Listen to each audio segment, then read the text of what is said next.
Hello and welcome everyone to VV education services. आज हम लोग मैनेजरियल इकोनॉमिक्स का यूनिट नंबर 1 स्टार्ट करने जा रहे हैं। ये आपका फर्स्ट सेम का सब्जेक्ट है मैनेजरियल इकोनॉमिक्स। जो इकोनॉमिक्स आप लोग ने क्लास 11th एंड 12th में कॉमर्स स्टूडेंट्स ने पढ़ा होता है, यूजुअली हम लोग का वही पार्ट जो है इकोनॉमिक्स का हमारे अगेन MBA में भी आता है, लेकिन विथ सम डिफरेंट कंटेंट। ठीक है, थोड़ा बहुत आपका जो कंटेंट है वो एक लेवल ऊपर का होने वाला है। आगे के जो आप यूनिट्स पढ़ने वाले हैं, फर्स्ट यूनिट तो हमारा इंट्रोडक्शन ही रहता है तो वो आपका सेम रहेगा, लेकिन जो आगे के यूनिट्स हैं उसमें हम लोग नए कॉन्सेप्ट्स भी कुछ देखने वाले हैं। तो starting with the very base, that is meaning of economics. Economics एक ऐसी प्रॉब्लम है, मतलब एक किसी प्रॉब्लम की स्टडी को हम इकोनॉमिक्स बोलते हैं। अब जो इकोनॉमिक प्रॉब्लम का मतलब हमारी इकोनॉमी के लिए क्या एक प्रॉब्लम है। सबसे मेन प्रॉब्लम, हमारे जो रिसोर्सेज है वो लिमिटेड है और जो ह्यूमन वांट्स है वो अनलिमिटेड है। इस वजह से जो प्रॉब्लम अराइज होती है that is known as economic problem, और इकोनॉमिक प्रॉब्लम की स्टडी को हम लोग इकोनॉमिक्स कहते हैं। ठीक है, तो इस तरीके से हमारी इकोनॉमिक्स की डेफिनेशन फॉर्म हो जाएगी। और ये डेफिनेशन किसने दी थी? रॉबिन्स ने दी थी। तो काफ़ी सारे लोग आए, इन्होंने अलग अलग डेफिनेशन दी, लेकिन जो जनरली एक्सेप्टेड डेफिनेशन है वो है रॉबिन्स की। तो रॉबिन्स ने क्या बोला कि economics is a study of economic problem and economic problem arises because human wants are unlimited and resources to satisfy them are limited. ठीक है, तो इस तरीके से आप डेफिनेशन फ्रेम कर सकते हैं इकोनॉमिक्स की। अब मैनेजरियल इकोनॉमिक्स हम लोग बेसिकली इसलिए पढ़ रहे हैं क्योंकि आप फ्यूचर मैनेजर्स बनने वाले हैं। आपको अपनी कंट्री की हालत, आपको माइक्रो लेवल पर, आपको मैक्रो लेवल पर अपनी इकोनॉमी की हालत पता होनी चाहिए। It will help you in taking decision related to your business. तो हमारे पास इकोनॉमिक्स दो टाइप्स की होती हैं, एक माइक्रो इकोनॉमिक्स होती है, एक मैक्रो इकोनॉमिक्स होती है। माइक्रो इकोनॉमिक्स मतलब जब आप एकदम इंडिविजुअल यूनिट्स के बारे में स्टडी करते हो, जैसे आप डिमांड के बारे में पढ़ रहे हो, एक प्रोडक्ट की डिमांड, एक प्रोडक्ट का सप्लाई, तो वो हमारा हो जाता है माइक्रो का पार्ट। अगर आप एग्रीगेट डिमांड, मतलब सारी कंट्री में कितने कस्टमर्स क्या डिमांड कर रहे हैं, पूरी कंट्री में सप्लायर्स कितना सप्लाई कर रहे हैं, तो अगर आप एक इकोनॉमी एज अ होल को पढ़ते हैं तो वो आपकी हो जाती है मैक्रो इकोनॉमिक्स। माइक्रो इकोनॉमिक्स का फादर कौन है? Alfred Marshall. मैक्रो इकोनॉमिक्स का फादर कौन है? JM Keynes. माइक्रो इकोनॉमिक्स में जो I है that stands for individual and macro economics में जो A है that stands for aggregate unit. तो इसका कई बार डिफरेंस बिटवीन भी आपके एग्जाम में आता है, तो ये एक इंपॉर्टेंट क्वेश्चन बन सकता है आपके एग्जाम्स के लिए। So this was about micro and macro economics. Moving on to next and very important topic that is consumer equilibrium. अब यहाँ पर इकोनॉमिक्स में बेसिकली आप डिमांड सप्लाई की बात करते हो, लेकिन उससे पहले हम लोग पढ़ने वाले हैं कि अगर एक कंज्यूमर है वो इक्विलिब्रियम पर कब आएगा। अभी इक्विलिब्रियम क्या होता है? इक्विलिब्रियम कुछ नहीं होता, एक पॉइंट होता है, ठीक है, ग्राफ में, या एक स्टेट होती है, स्टेट ऑफ माइंड, जहाँ पर कंज्यूमर 100% सेटिस्फाइड होता है। It is a point where there is no tendency to move backward और फॉरवर्ड। मतलब एक ऐसा पॉइंट जहाँ पर आप इतना ज़्यादा सेटिस्फाइड हो कि आपको ना इसके आगे जाना है, आपको ना इसके पीछे जाना है। आप जहाँ पर हो वहाँ पर एकदम संतुष्ट हो किसी भी प्रोडक्ट से। ठीक है, तो उसको हम कहते हैं कंज्यूमर इक्विलिब्रियम। अब वो पॉइंट अगर मुझे ढूंढना है तो वो ढूंढने का तरीका मेरे पास दो होते हैं। इकोनॉमिक्स कहता है कि हम लोग अगर कंज्यूमर इक्विलिब्रियम फाइंड आउट करना है तो we have two ways. First is cardinal approach, second is ordinal approach. Cardinal approach किसने दिया था? फादर ऑफ माइक्रो इकोनॉमिक्स किसने? अभी हम लोगों ने यहाँ पर पढ़ा था, अल्फ्रेड मार्शल।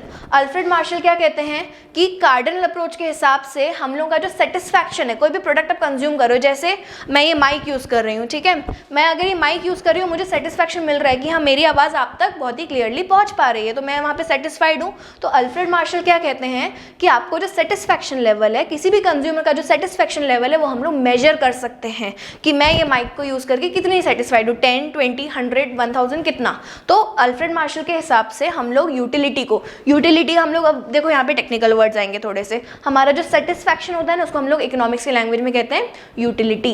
तो हम लोग अपनी यूटिलिटी जो है मेजर कर सकते हैं इन नंबर्स के फॉर्म में मेजर कर सकते हो। इन्होंने एक उसका यूनिट भी बताया, ऐसा यूनिट जैसे हम लोग मिल्क को लीटर्स में मेजर करते हैं, ठीक है, ऐसे हम लोग किसी भी दूसरे खाने की फ्रूट्स को हम लोग जैसे अलग अलग यूनिट्स में kg में मेजर करते हैं, ठीक है, तो इस तरीके से ग्राम्स में मेजर करते हैं। तो ऐसे उन्होंने यूटिलिटी का भी एक ऐसा यूनिट बताया जिसको हम कहते हैं यूटिल्स। तो इन्होंने क्या बोला कि कार्डिनल अप्रोच के हिसाब से हम लोग अपने सेटिस्फैक्शन को, हम लोग अपनी यूटिलिटी को मेजर कर सकते हैं। ऑन दी अदर हैंड एक अप्रोच होता है ऑर्डिनल अप्रोच, जो किसने दिया था? हिक्स एंड एलन ने। इन्होंने क्या बोला कि यूटिलिटी को हम लोग मेजर नहीं कर सकते, हम लोग उसको रैंक कर सकते हैं कि मुझे इस कंपनी का माइक यूज़ करके कितना अच्छा लगता है, दूसरी कंपनी का माइक यूज़ करके कितना कम है, कितना ज़्यादा अच्छा लगता है। तो I can just rank them कि फर्स्ट रैंक इसकी, सेकंड रैंक उसकी, या उल्टा फर्स्ट रैंक उसकी, सेकंड रैंक इसकी। तो इन दैट मैनर हम लोग यूटिलिटी को, दैट इज सेटिस्फैक्शन को रैंकिंग दे सकते हैं, उसको मेजर नहीं कर सकते हैं। तो इन दोनों ने अपने अपने अप्रोचेस बताए और इनके हिसाब से कंज्यूमर इक्विलिब्रियम का अलग अलग अप्रोच, तो हम लोग को वो दोनों अप्रोच ही पढ़ने हैं। तो starting with the first one, cardinal approach. अब अल्फ्रेड मार्शल ने क्या बोला कि एक कंज्यूमर इक्विलिब्रियम पर कब आएगा, जब उसका प्राइस, जितना पैसा वो दे रहा है और जितना सेटिस्फैक्शन उसको मिल रहा है, दैट इज मार्जिनल यूटिलिटी।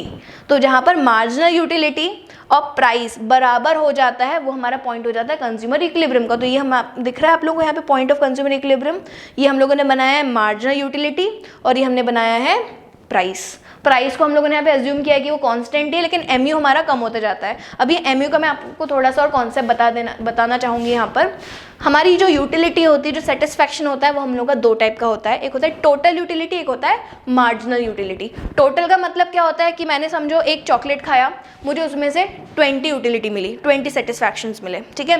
मैंने उसी चॉकलेट का दूसरा जब एक और पीस खाया तो मुझे उसमें से जो है और मतलब मुझे उसमें से 30 सेटिस्फैक्शन मिले। तो ऐसे करके मेरा जो सेटिस्फैक्शन लेवल है वो बढ़ भी सकता है, कम भी हो सकता है। लेकिन हम लोग यहाँ पे एक रैशनल कंज्यूमर की बात कर रहे हैं। रैशनल कंज्यूमर मतलब जो कम पैसों में ज़्यादा सेटिस्फैक्शन चाहता है, तो वहाँ पर यूटिलिटी हमारा धीरे धीरे ड्रॉप होता जाता है। फॉर एग्जाम्पल, आपको अगर बहुत तेज़ भूख लग रही है, आपने एक एप्पल खाया, आपको मिल गई 50 यूटिलिटी। आप जब सेकंड एप्पल खाओगे तो आपको 50 नहीं मिलेगी, आपको उससे कम मिलेगी। वाई? बिकॉज अब आपका जो हंगर है वो थोड़ा सा कंट्रोल में आ गया, बिकॉज आप एक एप्पल ऑलरेडी खा चुके हो। तो यूटिलिटी बेसिकली हमारी कम होती जाती है। तो हमारी कितने से यूटिलिटी कम हो रही है, that is known as marginal utility. For example, मेरा एक एप्पल खाया 50 यूटिलिटी, सेकेंड एप्पल खाया 40 यूटिलिटी, तो मेरी कितना डिफरेंस आया 10 का। तो 10 will be my marginal utility. तो ऐसे ही अगर आप किसी भी कंजम्पशन पैटर्न का एमयू को प्लॉट करोगे तो हमेशा वो डाउनवर्ड स्लोपिंग आएगा। तो जहाँ पर प्राइस और मार्जिनल यूटिलिटी बराबर हो जाती है, that point is known as consumer equilibrium according to cardinal approach. Next, ordinal approach. Ordinal approach में हम लोग ये जो कंज्यूमर इक्विलिब्रियम है, ये हम लोग पॉइंट कैसे ढूंढेंगे। यूटिलिटी वाला कॉन्सेप्ट हम यूज़ कर नहीं सकते भाई, बिकॉज इसके हिसाब से तो यूटिलिटी को मेजर कर ही नहीं सकते हम लोग सिर्फ उसको रैंक कर सकते हैं। तो यहाँ पर इन्होंने दो छोटे छोटे कॉन्सेप्ट बताए, एक बजट लाइन का कॉन्सेप्ट और एक इंडिफरेंस कर्व का कॉन्सेप्ट। बजट लाइन का मतलब क्या होता है, जितना आपके पास जेब में पैसा है और आप उन पैसों से कितने सामान खरीद सकते हो, दैट इज़ योर बजट, ठीक है।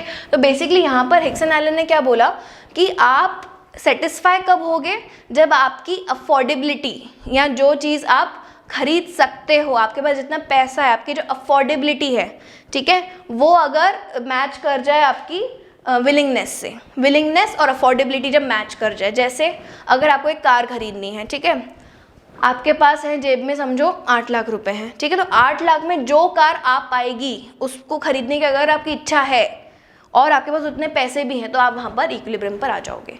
तो यहाँ पे सीधी सी बात है, आपकी जो विलिंगनेस है और आपकी जो बजट है, आपकी जो अफोर्डेबिलिटी है, वो जहाँ पर दोनों बराबर हो जाते हैं, that point is consumer equilibrium. और ये वाला जो अप्रोच है थोड़ा सा रियलिस्टिक अप्रोच होता है, ठीक, बिकॉज हम लोग रियल में तो यूटिलिटी को मेजर नहीं कर सकते ना। हो सकता है मुझे आइसक्रीम कम पसंद नहीं है तो मुझे उससे कम सेटिस्फैक्शन मिलेगा, ऑन दी अदर हैंड जो पर्सन जिसको आइसक्रीम पसंद है उसको ज़्यादा सेटिस्फैक्शन मिलेगा। तो हम लोग नंबर्स के फॉर्म में थोड़ी बता सकते हैं सेटिस्फैक्शन कितना है। तो ये जो अप्रोच है, इन्होंने सारी चीज़ें दी इसलिए इनका माना जाता है। लेकिन अगर मैं रियल वर्ल्ड की बात करूँ तो this approach is more meaningful, ठीक है।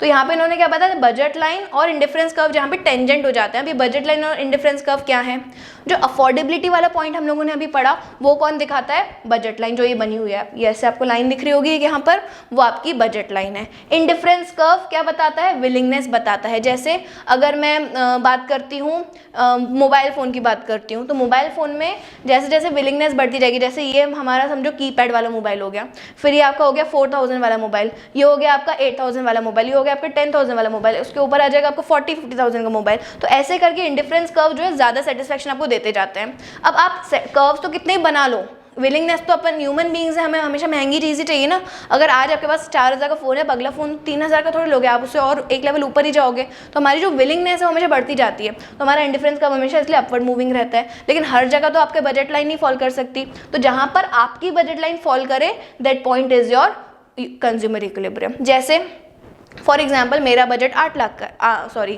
मोबाइल फ़ोन खरीदने के लिए मेरा बजट अगर 8,000 का है तो मेरी लाइन यहाँ पर टच होगी।